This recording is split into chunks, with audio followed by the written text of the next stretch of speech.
Hello welcome નમસ્કાર, આપ જોઈ રહ્યા છો સત્ય express Gujarati news.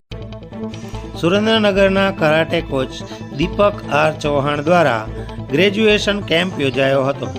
Gujarat વાડોકાઈ karate graduation કેમ્પમાં સુરેન્દ્રનગરના અલગ અલગ સ્કૂલોના 100થી વધુ વિદ્યાર્થીઓએ ભાગ લીધો હતો। 10 દિવસીય કેમ્પની અંદર સિલેક્ટ થનાર વિદ્યાર્થીઓ આગામી નવેમ્બર મહિનામાં સોમનાથ ખાતે બ્લેક બેલ્ટ કેમ્પમાં ભાગ લેવા જશે। અત્રે અમે આપને જણાવી દઈએ કે દીપક આર ચૌહાણ એ સુરેન્દ્રનગરના સૌથી જૂના કરાટે કોચ છે। તેઓ 17 વર્ષથી સુરેન્દ્રનગરની અલગ અલગ સ્કૂલોમાં કરાટેનું કોચિંગ આપી રહ્યા છે। હાલ 20થી વધુ સ્કૂલોમાં તેઓ વિદ્યાર્થીઓને કરાટે શીખવે છે। તેમની નીચે તાલીમ લીધેલા ઘણા બધા વિદ્યાર્થીઓ ઇન્ટરનેશનલ કક્ષા સુધી પહોંચેલા છે।